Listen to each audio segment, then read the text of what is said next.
Estás en Una Casa sobre el Mar, la comunidad de asesores financieros donde pretendemos ayudar a tomar decisiones inteligentes de inversión.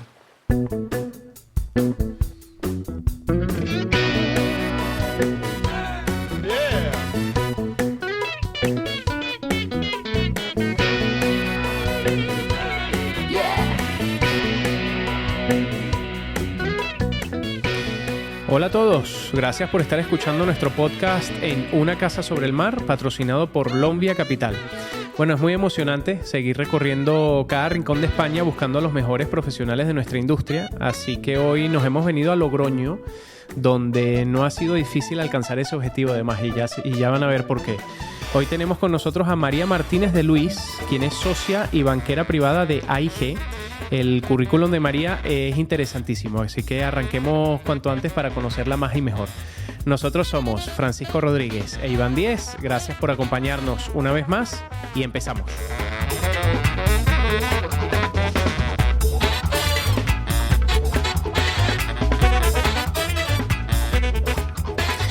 Amigos, seguimos de trotamundos nosotros hoy en Logroño. Sí, además teníamos muchas ganas porque, bueno, aparte de ser una plaza maravillosa, las oficinas de María tienen unas vistas a la plaza fantásticas. Estupendas. Y bueno, vamos a presentar, como decías, a María. Su currículum es muy intenso, la iremos conociendo. María nació en Logroño, se licenció en Derecho y Administración de Empresas, E3 en ICADE en Madrid. Ha trabajado en banca de inversión, en Atlas Capital también en Madrid, ha hecho Equity Research en BPI, en Oporto, en Portugal y en Madrid. Ha hecho banca privada, ha estado en Banif, en Consurnor, en Banca March y actualmente en AIG en Logroño. Pero bueno, vamos a descubrir cosas muy interesantes de María. Así que nada, María, encantadísimos de estar aquí en tus oficinas, en tu tierra, en tu casa y con muchas ganas de conocerte más y mejor. Pues encantada de recibiros, la verdad que es un placer que hayáis venido hasta aquí y nada, cuando queráis. Gracias, María. Te agradecemos mucho además que dentro de una plaza como Logroño te has construido un nombre, una marca, y que nos recibas también le da mucha relevancia a la comunidad que estamos desarrollando desde Una Casa sobre el Mar. Así que gracias por recibirnos de nuevo. Cuando estábamos preparando la entrevista, habíamos notado que dentro de tu currículum todas las cosas profesionales que has hecho han sido muy interesantes, pero además descubrimos con curiosidad que fuiste consejera independiente de una bodega de vino y que eres hoy en día presidente de la comunidad Rotary Internacional en Logroño, ¿no? Estas son cosas que yo creo que son muy diferenciales también dentro de tu perfil. Nos encantaría hacerte 1000 preguntas sobre estas cuestiones, pero por elegir un par. ¿Qué es el Club Rotary? Si nos puedes explicar eso y qué labores haces allí. Y queríamos también, por la parte un poco más vitivinícola, entender cómo arrancaste en ese mundo del vino y si en La Rioja es un activo que el cliente demanda, si es rentable invertir en vino. Bueno, que nos dé un poquito tu visión de esas dos cosas. Perfecto. Bueno, os cuento. Rotary es una entidad internacional sin ánimo de lucro formada por más de 1.200.000 rotarios en el mundo, repartidos en distintos clubes de ciudades. En Rotary nuestra filosofía es tratar de devolver a la sociedad parte de lo que la sociedad nos ha dado y ayudar sobre todo a gente más desfavorecida. Somos gente en acción, gente que nos gusta hacer que las cosas pasen y en general en los clubes trabajamos con varios fines. Un fin mundial o internacional que está liderado por la Fundación Rotaria, que en este caso es combatir la polio en el mundo, y a su vez con fines locales que en nuestro club ahora os voy a contar porque la verdad que hacemos un montón de actividades. Nuestro club, la verdad, enseguida hará los 100 años, es de los primeros que se fundó en España. Es verdad que se refundó luego en el año 79 porque hubo un parón de Rotary en el mundo, en ciertos países. Pero básicamente nuestro club a día de hoy lo que más prestigio nos da es una cata que hacemos en septiembre, la cata rotaria. El primer viernes de septiembre, en el Consejo Regulador de la Denominación de Origen Rioja, o sea, es un tema profesionalizado, hacemos una cata, 30-40 bodegas de Rioja se presentan y el vino que elegimos, o el vino que sale ganador de la cata, lo vendemos por todos los clubes rotarios del mundo. Para que os hagáis una idea de la dimensión que tiene Rotary, En los últimos 10 años, nuestro club, que es un club pequeñito, Logroño, ha contribuido a la Fundación Rotaria con el programa End Polio Now, que es acabar con la polio en el mundo, con más de $1 millón de manera directa o indirecta. Qué bueno. Y luego a nivel local, porque claro, nosotros somos muy, ¿no?, de mejorar la sociedad, pero al final tiendes a querer ayudar más al que tienes cerca, ¿no? Y Claro. en Logroño hacemos muchos proyectos, tenemos mucha sensibilidad con la discapacidad. Ayudamos ahora mismo el 27 de mayo, organizamos un torneo de golf. El dinero que recaudemos irá para la Fundación Tutelar de Personas con Discapacidad de La Rioja. Hacemos un torneo de pádel en octubre que suele ir dedicado a niños con cáncer. Los mandamos luego a un campamento de Estados Unidos cuando superan el cáncer, de niños con cáncer. Bueno. Actividades de impacto, de verdad. Tiene un impacto enorme. Sí. Os diría, por ejemplo, para todo el tema de niños pues, que no tienen, bueno, que la patria potestad ya no tienen sus padres, sino que están en centros de acogida, hacemos muchos temas de interacción, les damos clases de ajedrez para que sepan empatizar con el otro, ponerse en el lugar del otro, les enseñamos técnicas muy básicas de estudio. Bueno, hacemos un sinfín de proyectos a nivel local, nos faltan manos para hacer más cosas, eso es la verdad, y animo a todas las personas, tanto de Logroño como de vuestras regiones, que si se animan a conocer algún club cercano, es verdad que a nosotros nos dicen, ¿pero qué es Rotary? No nos conocen. Entonces me ha encantado que esta sea vuestra primera pregunta, porque podemos dar visibilidad a gente que quiere hacer cosas, ¿no?, por cambiar. Justo. Y luego, bueno, el tema del vino es un poco un tema, si Rotary puede dar para hablar mucho, el tema del vino de Rioja aún más. Seguro. Vale. Sin duda. Por tratar, no podemos generalizar una respuesta cuando me habéis preguntado si el vino de Rioja es una buena inversión, porque yo creo que depende, ¿no?, como muchas cosas. Pero si algo tiene en común el invertir en vino, yo creo que es una inversión de largo plazo. Uno no lo puede concebir como algo que a corto plazo, casi es algo, como dicen mis bodegueros, que verán mis nietos, ¿no? Que al final es mucha inversión en viña, en barricas, y requiere mucha inversión en inmovilizado. Es verdad que Rioja está pasando un momento complicado, os lo tengo que decir, porque hay mucho excedente de vino por una serie de circunstancias, ya os digo que daría para hablar mucho. Y luego es un mercado todavía muy atomizado, hay muchas bodegas muy pequeñitas. Entonces creo que estamos en un momento interesante en el que pues, haber movimientos corporativos y otra serie de cosas que pueden ser oportunidad, porque donde hay crisis también siempre hay oportunidad. Siempre, Sin duda. Gracias, Manuel. Oye, María, como dices, o sea, nos encantaría seguir con esta primera pregunta toda la entrevista, porque la verdad es que es interesantísimo y estamos descubriendo cosas muy, muy bonitas. Pero vamos a hablar un poquito de tu carrera profesional. Empezaste hace ya unos años, en el año 2002, pero no empezaste precisamente como asesora financiera. Tardaste unos 3 años más o menos, según hemos visto en tu currículum. Cuéntanos cómo fueron esos inicios, qué te llevó a dar ese giro hacia el asesoramiento financiero. Además, también hemos visto que has sido analista de pequeñas y medianas compañías cotizadas, o sea, vamos, muy interesante. Os cuento, mira, para mí mi carrera profesional no empezó en el 2002, empezó en el 99, en 1999. Yo estaba en tercero de carrera, cursaba Derecho y LADE, como has dicho, y yo estaba un poco cansada de no ver la aplicación práctica de todo lo que estaba estudiando, porque las carreras en este país son muy teóricas y tardas en ver la practicidad.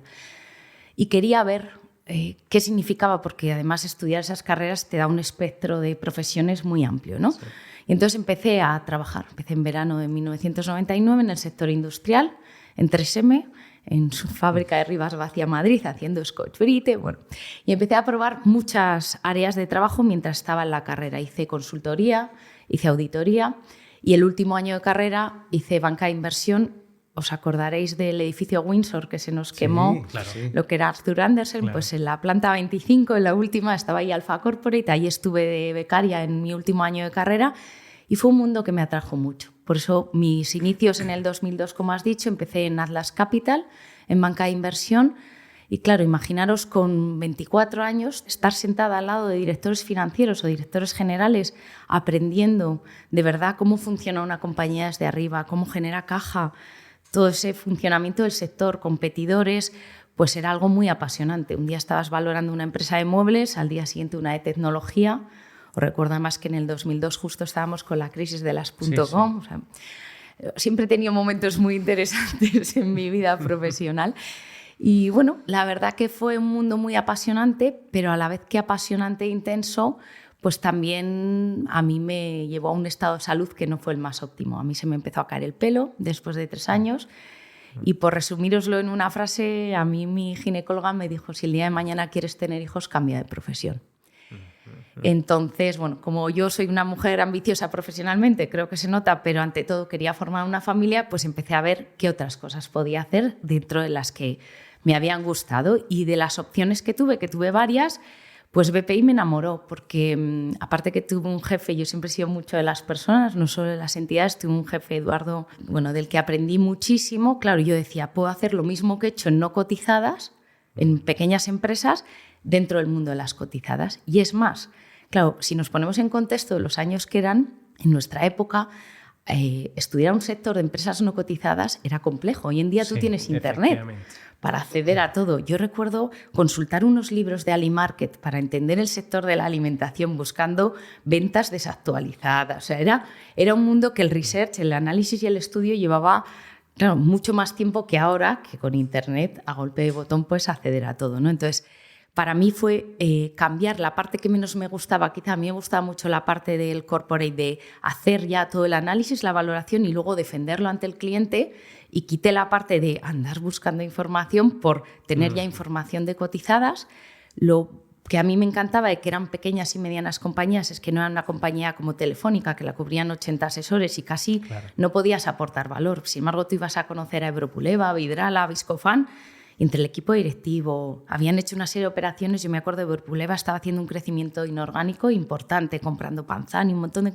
Y poder encontrar tú el valor y contarle a un inversor institucional en inglés, que esa era la pega, porque la verdad que el tema del idioma para los españoles es algo un poco ahí, pero en inglés contarle a un noruego que Ebropuleva, en vez de valer los 15 que cotizaba en bolsa, valía 21, para ti con tus argumentos pues era algo muy, muy apasionante, ¿vale? ¿Qué pasó? Pues que por motivos personales quise volver a La Rioja. La verdad que disfruté mucho esa etapa entre Oporto y Madrid, pero quise volver a La Rioja porque tenía una pareja aquí y bueno, queríamos un poco avanzar en la relación.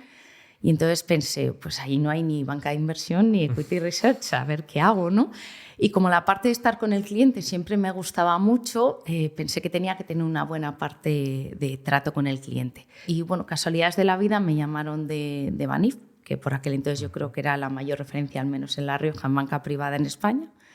Y en menos de un mes estaba en La Rioja, quizá antes de lo que quise, ¿no? Porque bueno, siempre me ha gustado y estar por el mundo, pero no lo cambio por nada. Empecé en banca privada en el año 2006, en Banif, y luego he ido progresando por distintas entidades, quizá siempre buscando la independencia y la libertad para poder asesorar a mis clientes. Y desde un mes antes del COVID aquí estoy en AIG tratando de La Rioja y donde sea, porque la verdad, con el COVID os diré que me surgieron por internet clientes hasta de Madrid y he hecho clientes sin ni conocerlos físicamente, que a mí me pareció algo... Pero la verdad que sí, que hoy en día, como los medios te lo permiten, se pueden tener clientes en muchos sitios, ¿no? No solo en tu tierra.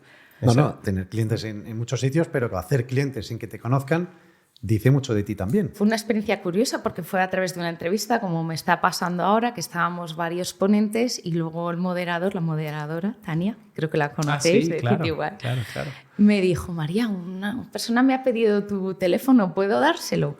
Y claro, yo no me creía, sobre todo porque estábamos en plena de pandemia, ¿no? Y por Zoom conociéndonos, puedo decir que hice un cliente sin conocerlo físicamente, que al final... La gestión de patrimonio es algo complejo, ¿no? Hay que generar confianza y generar confianza a través de un ordenador.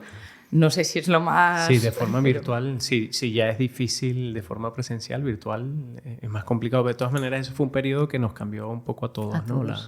La manera de trabajar, las dinámicas del negocio. Vos justamente mencionabas antes, María, a nuestros amigos de Citywire, que les conocemos muy bien y colaboramos mucho con ellos. Y hemos hecho un poco un resumen. Te agradecemos mucho que nos hayas puesto un poco en situación de cómo ha sido tu recorrido, ¿no? Profesional. No podemos pasar por alto también que has conseguido la nominación a Mejor Banquera Privada de la zona norte de España, además consecutivamente 21 y 22 durante 2 años seguidos. Dicho esto, nos da mucha curiosidad porque nosotros entrevistamos a muchos asesores financieros y cada uno tiene una particularidad. Entonces, ¿qué nos falta en tu rutina diaria para que alcances esta excelencia? Sobre todo para conocerlo nosotros y sobre todo para lanzar mensajes un poco también prácticos a aquellos asesores que vienen desarrollándose en la industria, ¿no? Yo te diría que la primera cosa que yo siempre pienso en mi día a día, de verdad, es el respeto al dinero del cliente. Parece que es algo que se dice fácilmente, ¿no? Pero cuando una persona se sienta enfrente, si tú te paras a pensar que va a delegar en ti algo que le ha costado toda una vida generar, te lleva a un sentimiento de respeto, ¿no? De hacerlo bien, de cuidar, de proteger su patrimonio y de preservarlo, porque al final, bueno, es algo que le ha costado toda una vida generar, claro, a veces a él e incluso a sus familias, ¿no? Y a partir de ahí dices, claro, pero para respetar ese dinero yo creo que hace falta muchas cosas, ¿no? Hace falta primero una ética profesional a la hora de hacer las cosas, no querer vender lo primero que se te ocurre, ¿no? Hace falta mucha formación, tenemos que estar constantemente formando para saber qué es lo que hay en el mercado. Hacen falta medios humanos y tecnológicos para poder, claro, hoy en día, antes lo hablábamos, con la tecnología eres capaz de acceder a cualquier cosa, pero hay que hacer muchos filtros, ¿no? Hay que tener un buen equipo humano y para mí otra cosa muy importante, hace falta libertad. Cuando al final tienes una entidad, ¿no?, que tiene unos intereses y a lo mejor no son los mismos que los de tu cliente. Mirad, yo recuerdo una anécdota, por contaros un ejemplo de mi anterior entidad, en la que cuando los lunes a mí me preguntaban si había vendido un tipo de producto, y yo decía, pero ¿cómo voy a vender un seguro de coche si el cliente me va a llamar cuando se le rompa el coche y yo qué hago, ¿no? Y recuerdo una frase de la persona, mi superior, mi territorial, que me dijo, María, ¿a ti quién te paga? ¿Tu cliente o el banco?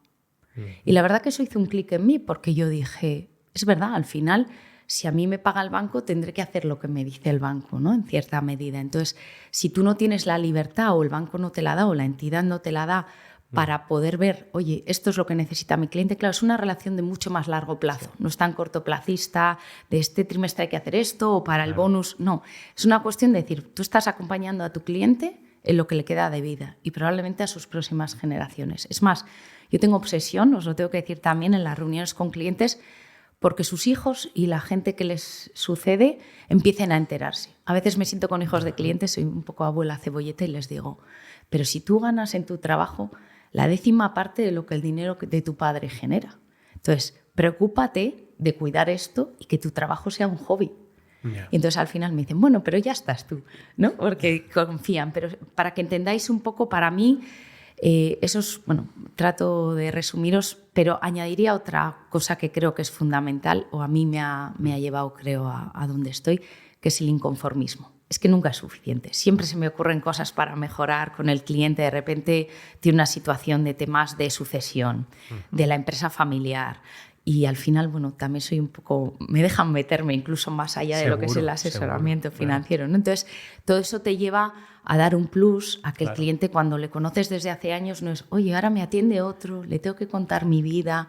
Entonces, creo que hay un mundo de oportunidades en nuestro sector ahora mismo, porque tenemos mucho por hacer. Quizás somos pocos para todo el mercado que hay, ¿no?, de tratar de dar esa excelencia. Por eso os agradezco muchísimo que hagáis esto, que estéis creando esta comunidad, porque creo que tenemos un potencial entre todos para dar mucha visibilidad a un sector que está en una profunda transformación. Sí. Totalmente. Y para tener, como decíamos al principio, cuando hablabas del Club Rotary y del vino, para que realmente tengáis el asesoramiento financiero, los asesores, un impacto en esas decisiones que van a tomar los jóvenes el día de mañana o incluso ya no tan jóvenes. O sea, al final siempre pensamos que el asesoramiento es para gente que tiene patrimonios elevados y no, el asesoramiento es para cualquier persona que empieza a ganar algo de dinero y que se tiene que concienciar de ello. Así que te agradecemos tus palabras. Estaríamos aquí muchísimo más tiempo hablando contigo, María. Vamos a hacerte la última pregunta, que está muy relacionada con lo que comentábamos antes de tu experiencia analizando pequeñas y medianas compañías, que ya sabes que nosotros en Lombia Capital somos especialistas en analizar este universo tan apasionante como tú bien decías y tan atractivo. Viendo cómo están los mercados ahora mismo y teniendo en cuenta que debes tener diversidad de perfiles de clientes, más arriesgados, menos arriesgados, tú ahora mismo, ¿qué tipo de activo para esos clientes que tienen un horizonte temporal más corto, qué tipo de activos les estás recomendando? Y para aquellos que pueden ampliar sus miras y aprovechar los beneficios del largo plazo, del tiempo, ¿qué activo? Porque al final lo decías antes, todas las crisis generan oportunidades. Y un año pasado como el 2022, que fue horroroso, pero también generó muchas oportunidades. Entonces, en ese sentido, ¿cómo estás tú viendo, tal y como está el mercado, las carteras de tus clientes, tanto para el corto plazo como para el largo plazo?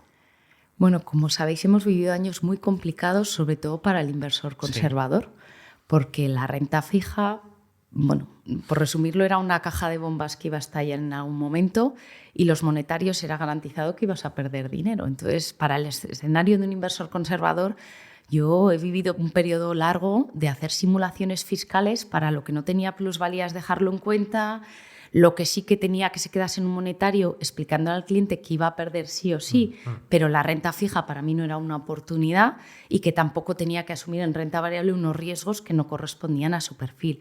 Entonces, a pesar de que ahora todo el mundo está un poco nervioso con si recesión sí, recesión no, para mí estamos en un escenario mucho mejor que el año pasado, porque el inversor conservador por fin puede tener la renta fija y a renta. Y los monetarios te pueden dar un 3%. Y con las últimas subidas o lo que queda por venir, sobre todo en Europa, vamos a obtener rentabilidades a corto plazo por encima del 3%. Entonces, como decías, a corto, yo sin duda para un inversor conservador, monetarios. Porque además, normalmente fiscalmente es bastante más eficiente que comprar una letra o hacer un depósito. Entonces, bueno, como miramos la parte financiero-fiscal, la mayoría de mis clientes tienen una pata importante en monetarios. Si se pueden ir al medio plazo, la renta fija, como os digo, está generando oportunidades, sobre todo porque cuando dejen de subir los tipos, pues quizá hay que tener un poco más de duración en las carteras para poder mantener esas rentabilidades e incluso que se gane por encima si los tipos empiezan a bajar, ¿no? Para el que ya piensa en el más largo plazo, que es verdad que normalmente nuestros clientes son ahorradores, ¿no? Que no necesitan ese dinero, pero siempre es el por si acaso. Para el de más largo plazo sí que estamos teniendo renta variable. Quizá en renta variable es un momento en el que yo tengo un poco infraponderadas las carteras porque, claro, venimos de una época donde lo variable compensaba lo fijo por ese binomio, pero quizá ahora la prima de riesgo del variable frente al fijo no tenga tanto sentido. Y si ya el cliente sabemos que una pequeña parte no va a necesitarla, el meter activos y líquidos que descorrelacionan completamente las carteras, que te permite con 100.000 euros a lo mejor acceder a invertir en residencias de estudiantes en Alemania bien gestionadas por un grupo gestor, a inmobiliario en España, a un fondo de transición energética gestionado por gestores pues con una larga trayectoria dentro del mundo de la transición energética. O sea, hay cosas, que es lo que hablábamos, ¿no? De Internet y la revolución que hemos tenido, que te permite para tu patrimonio no tener... Yo a mis clientes siempre les digo cuando te preguntan, porque cuando empecé en esto te decían que compró BVA, perdón, que compró BVA Santander, o que compró Telefónica o Repsol. Y tú decías, mira, tu patrimonio está en España, tus inmuebles, tu sueldo, todo tu riesgo está en España y a golpe de botón puedes diversificar. Imagínate que tú no tienes que invertir ni en comerciales, ni en montar una fábrica en Brasil, ni en nada. Tú analizas y con un buen análisis eres capaz de comprar cualquier cosa que hay en el mundo. Entonces, claro, hemos tenido una evolución a lo largo de estos 20 años donde la gente ha pasado de mi depósito y mis acciones a entender que un 4 o 5% adicional en sus carteras puede venir de tener un 20% en activos y líquidos bien gestionados. Obviamente hay que elegir bien la gestora, como siempre, pero hay un montón de oportunidades que permiten mantener ese capital y que vaya poquito a poco, bueno, pues por lo menos batiendo a la inflación y tratando de ganar algo más, que es un poco lo que nos piden, ¿no? Que lo cuidemos. Pero tienes que tener esa visión de largo plazo. Sí, sin duda. Y en España es complicado, la gente es muy cortoplacista. Totalmente. Hay gente que yo cuando viene, yo recuerdo, mira, en los primeros años, era verano, agosto, y vino un cliente y me dijo, oye, ¿algo para dar un pelotazo? Y le miré y le digo, oiga, ¿usted cree que yo a 20 y tantos de agosto estaría aquí trabajando a las 6 de la tarde si creyera que puedo dar un pelotazo? Claro. Quiero decir, mira, además cuando fallas, yo lo tengo cuando la gente te dice, no, voy a elegir 4 acciones. Le digo, si a nada que falles en una, te cargas la rentabilidad de las otras 4 o las otras 5. Digo, si no eres capaz de poder diversificar o tienes un importe lo suficientemente grande para hacer una diversificación que te descorrelacione, que queda muy bien decir, ay, he ganado un 20%, he hecho un trading. La gestión del patrimonio, eso lo puede hacer el cliente como dice, pues esto me lo quedo para jugar, entre comillas. Yo lo que hago es cuidar el dinero de mis clientes y lo importante es esa diversificación y esa preservación de capital. Y como tú bien has dicho, o sea, es que a corto plazo nadie se puede hacer rico. Pero es verdad también, y eso es la importancia de la educación financiera y el ahorro, que cuanto antes empecemos a ahorrar, antes puedes capitalizar. Yo les digo a mis clientes, claro, es que un 5% sobre 1 millón no es lo mismo que sobre 100.000. Si tú has ido ahorrando desde pequeño, yo eso con mis hijos lo hago mucho, soy un poco pesada con el tema del ahorro. En casa, sí. Pero totalmente. La economía financiera, ellos lo entienden así, y decir que somos privilegiados y vivimos con unas necesidades básicas muy cubiertas, pero a partir de ahí siempre les digo el ahorro. Claro, yo tengo un libro diario, un libro mayor con ellos, ellos apuntan lo que me van dando y yo soy el banco, ¿no? Porque y les acabo diciendo, pues si tú ahorras, me dice, se lo voy a explicar a mis amigos para que sus padres, digo, no, hijo, tampoco vengas yo te dejo 5 euros y te doy 1 euro a la semana de intereses, ¿no? Pero sí que es cierto que creo que hace falta mucha más cultura financiera del ahorro en este país para que la gente vea que si vas generando una base, sobre todo porque creo que todos somos conscientes de lo que estamos viviendo, las pensiones. ¿Para qué vamos a hablar, ¿no? De si van a dar o no van a dar? O sea, hay que tener ahorro privado, la gente tiene que ahorrar. Y si ahorras desde pequeño, la capitalización compuesta sobre el efecto de la base es brutal para que la gente tenga un patrimonio el día de mañana, ¿no? Y pueda vivir más tranquilo. Eso que dices es importante. Yo, a nivel personal, siempre le digo a mi hija, es que la ecuación hay que cambiarla. Es ingresos menos ahorro igual a gasto, lo que te puedes gastar. Exacto. La gente es siempre ingreso menos gasto, ¿cuánto me he quedado para ahorrar? No, es al revés. Porque si no, nunca vas a poder ahorrar, porque al final, de alguna manera u otra, te van a salir gastos. Así es.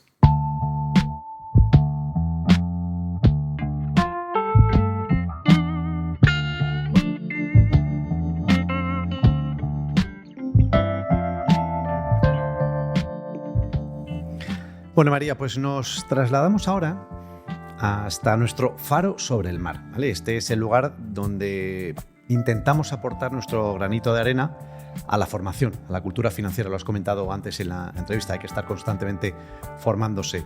En este faro sobre el mar, os pedimos a los invitados, a ti, María, que nos deis luz a algunos conceptos que son imprescindibles para cualquier inversor, para cualquier ahorrador. Son píldoras de conocimiento que además nuestros oyentes saben que pueden encontrar rápidamente en nuestra página web y en todas las plataformas de podcasting. A ti, María, te vamos a pedir que nos expliques qué es el high water mark o marca de agua cuando hablamos de la comisión de éxito que cobra un fondo de inversión. Los fondos de inversión, como todos sabemos, cobran una comisión de gestión. También las carteras gestionadas por los bancos, o sea, que se puede aplicar tanto a un fondo como a una cartera gestionada. Y esa comisión de gestión puede ser una comisión fija o fija más variable. Hay gente que prefiere pagar menos comisión fija y que una parte vaya ligado al éxito del resultado. Tanto dentro del fondo como dentro de la cartera es importante saber si esa comisión de éxito lleva, la traducción de high water mark es marca de agua, esa marca de agua. Y ahora vamos a explicar un poco qué es.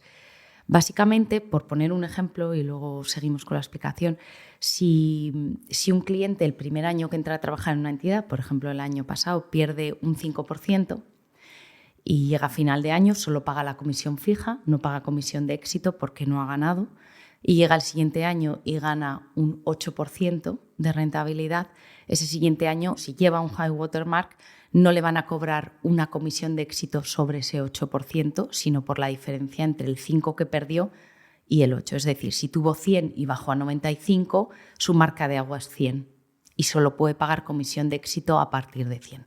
He tratado de poner un ejemplo sencillito. Si ya llevas muchos años, nos podéis imaginar la cantidad de comisiones que se llegan a pagar de más o pagas 2 veces por un mismo éxito que se ha obtenido, porque normalmente tanto los fondos como las carteras gestionadas de clientes, que yo he visto muchas, por eso es un concepto que creo que es importante explicar, de 1 de enero a 31 de diciembre, pues con la volatilidad que hay estos años, puedes perder y al año siguiente recuperar, pero en el fondo no estás ganando todavía capital, ¿no? Entonces, es un concepto para mí muy importante que puede ir en detrimento de una rentabilidad y, como hablábamos antes también, de la capitalización del efecto compuesto es importante y creo que la gente tiene que ser consciente de si lo paga o no. Yo como ejemplo os contaré que, claro, cuando di el salto a IG, yo estaba acostumbrada a tener parte ligada al éxito porque los clientes no te suelen decir, oye, nos mojamos juntos, yo te pago un mínimo, pero parte es variable. Y cuando vinimos, a la gente le chocó, me decía, ¿no vamos a poner una comisión de éxito? Claro, yo di el salto justo cuando el COVID y las carteras habían caído una barbaridad y yo les decía, no te voy a traer la cartera a IG y cobrarte una comisión de éxito si venimos de haber perdido de repente en esos meses una barbaridad, porque sabía que iba a ganar un montón y que iba a cobrar algo que no creía que nos mereciéramos, ¿no? Entonces, Creo que es importante que el cliente sepa que ese concepto. Al final, si no se aplica esa marca de agua, ya digo, podemos estar pagando 2 veces por una misma cosa y es menos rentabilidad para el cliente corriendo el mismo riesgo, con lo cual es importante saber si se aplica o no en ese fondo de inversión.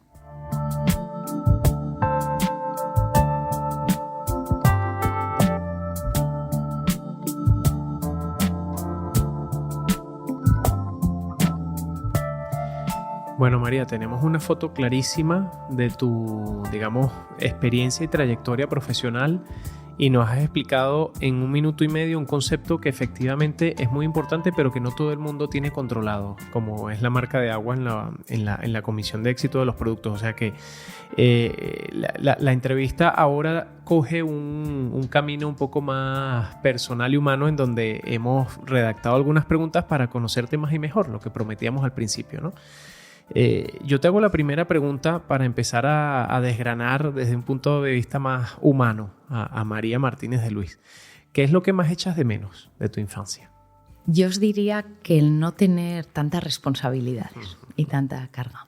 Yo recuerdo con mucho cariño los veranos en el pueblo con mi abuela, donde, bueno, era salir a ver las vacas que pasaban por la calle, las puertas abiertas, eso, diversión sin tener preocupaciones, ¿no? Sí. Quizás hasta te aburrías. Yo recuerdo decir mucho, me aburro. Y ahora digo, Dios mío, ¿cuándo me aburro, no? Sí, sí. Pero es verdad que esa sensación de ser niño, ¿no? Sí. De volver a ser niño, es algo que a veces digo, uy, un paréntesis, un poquito, ¿no? Por tener... Pero bueno, la vida pasa y estamos donde estamos. Avanza, ¿no? Inevitablemente. Y María, ¿ese pueblo dónde era? ¿Aquí en La Rioja? Sí, mira, es un pueblo, se llama Anguiano, está a 45 kilómetros de aquí. Es famoso, a lo mejor habéis visto a veces en televisión una danza por una cuesta con piedras que se tiran unos danzadores con unas faldas amarillas que van dando vueltas sobre sí mismos. Bueno, sí. Mi pueblo. Está por aquí. Sí. Bueno, pues junio y septiembre estáis invitadísimos a... ¿Queréis venir a verlo? Allí es donde he pasado mi infancia, los veranos y los fines de semana. Y es un pueblo maravilloso en medio de las montañas, al lado del monasterio de Valvanera, que es la patrona de aquí de La Rioja, la Virgen de Valvanera. Si conocéis a alguna persona que se llama Valvanera, probablemente sea de La Rioja, porque no es un nombre muy común fuera de Logroño. Y la verdad que allí, pues lo que os digo, el tiempo no pasaba. Oye, qué bien. Y aprovechando que estamos aquí, María, en Logroño, ¿qué sitio no debemos dejar de visitar y dónde se debe comer en la ciudad? Danos unos tips. Bueno, sitio a visitar hay muchos, pero yo os diría que no os podéis ir sin visitar una bodega. Y máximo, ahora que el enoturismo ha evolucionado muchísimo en esta región y hay un montón de cosas para hacer, es brutal. Y os diría que si me dejáis elegiros una época, un momento, mucha gente quiere venir en vendimia para ver cómo se vendimia y bueno, incluso yo he organizado con amigos que los niños vendimien, pero para mí el momento más bonito de ver La Rioja en su esplendor es en otoño. Una vez pasa la vendimia, cuando el color de las hojas pasa a ocre y a rojo, no os podéis imaginar el espectáculo visual que es ir por La Rioja. Sí. Creo que es algo que a veces nos vamos por el mundo lejos, ¿no? A ver cosas y yo digo, tenemos cosas en nuestra tierra que son dignas de ver. Y de comer, bueno, a mí es que me encanta comer. Nosotros es que esto es una pregunta fija. Pues os diré que aquí hay un problema, porque hay muchos sitios donde comer, se come muy bien, es muy difícil guardar la línea, también os lo digo, porque se come y se bebe muy bien. Tenemos la famosa calle Laurel, que quién no ha oído hablar de la calle Laurel. Sí. Que hay muchos bares de pinchos y vas pincho, vino, claro, acabas al tercer pincho, os podéis imaginar. Pero es que, mirad, la oferta gastronómica, aquí tenemos unas verduras espectaculares, espárragos frescos, alcachofas. Luego, de Anguiano, precisamente, de mi pueblo, los caparrones, que son una alubia roja pequeña, buenísima, no son como las alubias asturianas, ¿no? Que son como más... no, es más pequeñito, más suave, las pochas frescas... Bueno, es que si podemos hablar de... Pero hay un montón de restaurantes tradicionales aquí que puedes comer comida muy típica local. Tenemos unos tomates que llamamos tomatas, que son gigantes y tienen un sabor, cuando dices que vuelve a saber, ¿no? a dulce, a azúcar. O sea, el tomate, mis hijos se lo comen como si fueran manzanas. Una fruta. Sí, es muy... Y la verdad que creo que es algo que no valoramos y cuando sales fuera, aunque lo pagues, ¿no? Dices, Dios mío, sí, como en tu casa, ¿no? Y por os diré que tenemos hasta un japonés con estrella Michelin. Sí, es verdad, es muy famoso. O sea, que es que aquí tenemos de todo. Sí, os animo a venir, maravilla. yo os invito a comer el día que queráis, porque hoy os lo he ofrecido y no podíais quedaros, que tenéis que volveros a Madrid. Bueno, no nos quedamos a comer, pero es la excusa para tener que volver otra vez. Así que cuenta con ello. Efectivamente. María, ¿y una causa que merezca la pena apoyar? Bueno, hay muchas, ya habéis visto que a través de Rotary apoyamos muchas, pero yo tengo especial predilección por la infancia.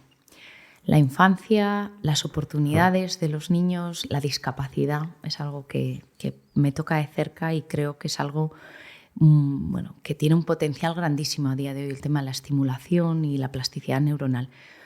Os diría también que yo tengo ahora cierta preocupación por algo que creo que todavía estamos viendo visos y que a futuro puede ser un problema, y es el tema de la salud mental. Tanto por el COVID como por todo el tema de las redes sociales, Internet. Yo estoy viendo en la juventud, a mí me preocupa. Yo creo que tendríamos que hacer más prevención de salud mental, no solo en la gente mayor por la soledad, sino también en la gente joven. Y creo que todavía es un tema del que se habla poco y para mí es una causa que ya estoy dando vueltas a cómo tratar de ayudar. De afrontarlo. Interesante, eso es muy cierto. Oye, y creo que nos vas a responder que sí, pero ¿crees mucho en tu intuición? Si nos das algún ejemplo, ya lo aclaramos. Bueno, pues mira, la primera vez que pensé en esta pregunta dije yo, si soy la persona más racional del mundo, a todo aplico ratios, veo el PIB, datos, ¿no? Estrategias, y de repente me di cuenta que sí, totalmente, que además que las decisiones más importantes de mi vida las he tomado totalmente por intuición, tanto profesionales como personales. Profesionalmente, por ejemplo, el dar el salto a montar IG, claro, renunciar a 20 años de antigüedad, con 2 hijos y con ciertas... pues mi hijo tiene una discapacidad y necesita una serie de ayudas, ¿no? Y en un momento que dices, tengo un buen sueldo, un buen puesto, ¿no? Un reconocimiento en el sector, ¿para qué? Pero es que yo, no sé si llamarlo intuición o visión, pero yo cuando pienso en el futuro es como que veo el camino a llegar, entonces se me hace mucho más fácil. Y a nivel personal, aunque es algo un poco íntimo, la verdad que, estamos aquí. ¿No? Te animamos, María, te animamos. Os diría que la mayor decisión personal de mi vida fue por intuición y creo que fue totalmente acertada. Yo estaba embarazada de mi hijo mayor, de Martín, que además justo fue nada más quebrar Lehman Brothers, o sea, un momento un poco convulso para dar a luz, ¿no? Y yo, con todo el tema de Lehman, había llevado mi embarazo por un seguro privado, el seguro médico privado, un hospital privado y un ginecólogo. Y yo estaba trabajando el día que salí de cuentas y rompí aguas y fui al ginecólogo y me dijo, pues prepara la maleta que estás de parto y vete al hospital privado. Y yo le pregunté, ¿pero tú vas a venir? Y me dice, no, si todo va bien ni hace falta. A mí algo me decía que no debía ir a ese hospital privado. No sé deciros por qué. Sí. Y recuerdo que me estaba cambiando en el box y me preguntó mi marido, ¿qué te pasa? Y le dije, algo me dice que tengo que ir a la sanidad pública. Y os tengo que decir que mi hijo nació con una toxoplasmosis congénita que a mí no me habían detectado en el embarazo porque había dado un falso negativo. Mi hijo nació que por un ojo no podía ver y lesiones cerebrales.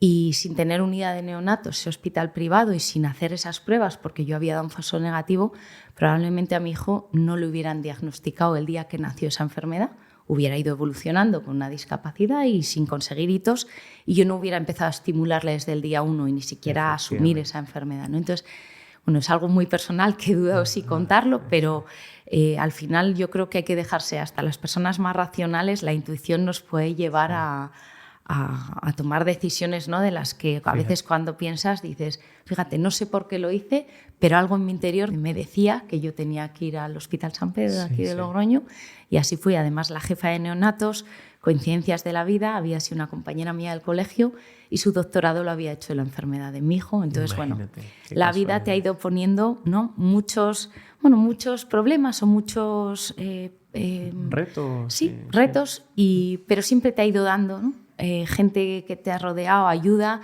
Y yo doy gracias a Dios todos los días por también darme la oportunidad de aceptar lo que tenía mi hijo desde el día 1 y tratar de sacarlo adelante, ¿no? Y para mí es un ejemplo de vida el que me da todos los días. Sin duda, sin duda. Sin Qué duda, fortaleza, sin María. duda alguna, vamos. Te agradecemos mucho que lo compartas con nosotros porque es verdad que tiene mucho valor. Dudado, tiene también. mucho valor.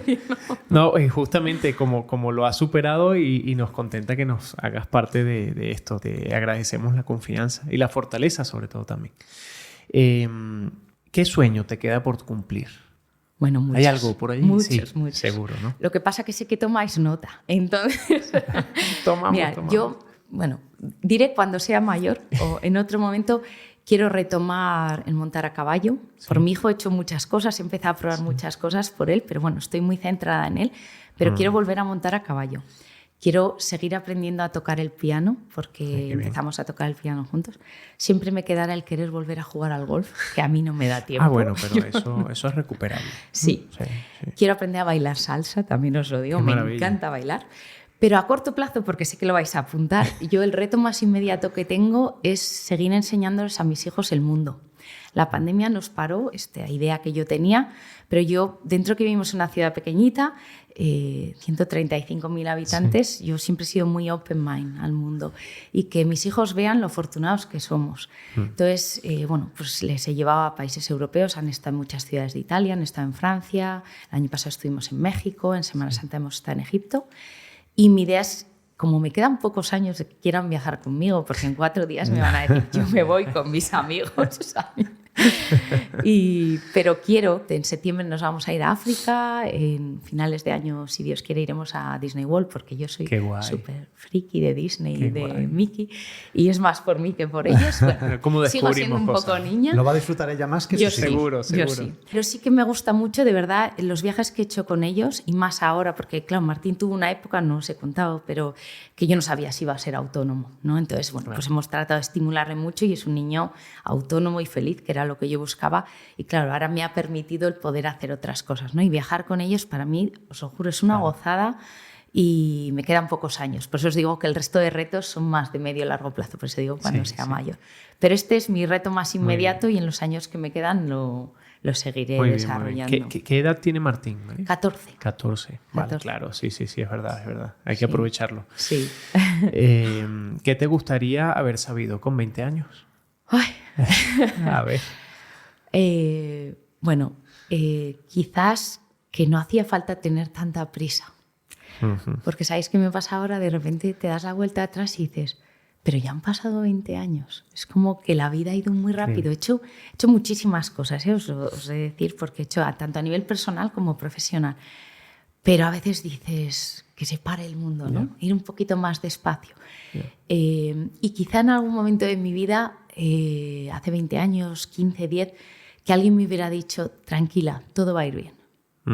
Hagas lo que hagas, va a ir bien. Quizá hubiera tenido un poquito menos de exigencia y dices, hubiera disfrutado más del proceso, ¿no? Pero bueno, yo no me arrepiento de nada de lo que he hecho, estoy feliz de haber llegado hasta aquí, pero sí que es verdad que echas la vista atrás y dices, no puede haber, sobre todo, mira, el verano, yo cumplo años en agosto y lo celebro siempre con mis hijos y me acuerdo cuando soplaba las velas este verano, yo dije, que eche la mirada atrás dentro de 10 años y que no haya pasado tan rápido. Claro. Esa sensación de decir, Dios mío, el tiempo cada vez vuela más. Entonces es un poco ahí mi espinita de decir, Dios mío. Y cuando tienes niños lo ves, además, de forma más rápida. Nosotros somos padres todos, sí, efectivamente. Oye, es muy bonito eso también, ¿eh? Es muy bonito. Esa pasión tuya, ya nos has adelantado cosas, caballos, piano, golf, salsa, esa está buenísima. Pero ¿hay alguna otra pasión que no todo el mundo conozca? Sí. Mira, casi nadie sabe, yo intento muchas veces lo de meditar. Para mí todavía es un reto porque yo estoy estar sin pensar nada. La cabeza no para. A mí la cabeza no me para. Y hay algo que me hace parar la cabeza y es hacer puzzles. ¿Ah, sí? Pero hacer puzzles de 4.000 y 5.000 piezas. O sea, yo no hago puzzles... Bueno, sí, con Martín hago puzzles de 100 piezas y estas cosas. ¿Pero eso ¿no? está en el Guinness o algo? No. No, O sea... no, pero ni quiero. O sea, yo tengo un tapete que pongo encima de la mesa. Cuando viene la gente lo enrollo y lo quito porque tengo ya un sistema para poder quitarlo. Pero el tapete de la mesa de mi salón tiene un puzzle. Normalmente los puzzles son de sitios del mundo que he visitado. Okay. El último que hice fue del Skyline de Nueva York, que no fue ni un puzzle hecho. O sea, fue de una foto hacer un puzzle. Eso.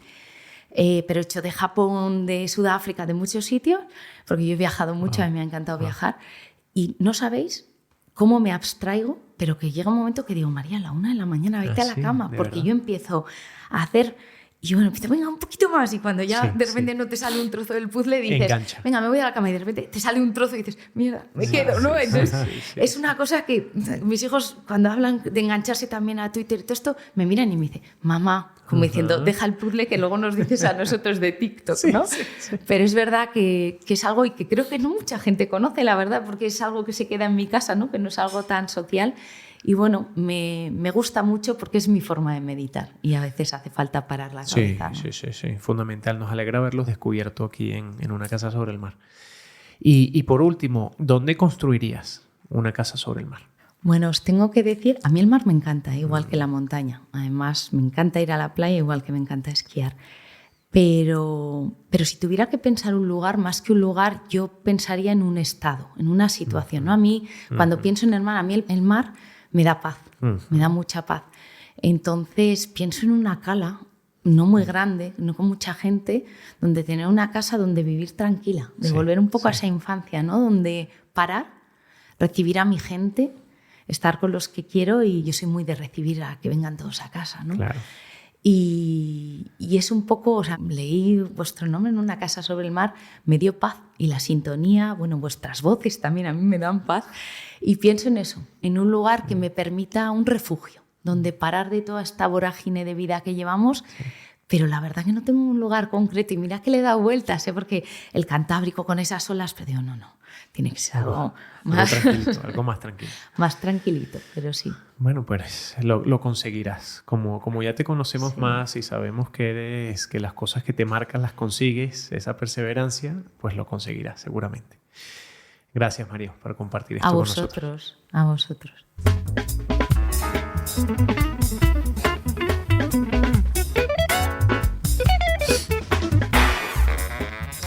Bueno, nos has dejado unas reflexiones espectaculares, María, y de verdad de corazón te lo agradecemos, porque justamente la comunidad que estamos desarrollando desde Una Casa sobre el Mar es para eso, para crear empatía a través de conocerlos ustedes más y mejor, y saber que detrás de cada profesional hay una persona con un montón de pasiones, con un montón de sueños, un montón de inquietudes, ¿no? Que muchas veces compartimos además.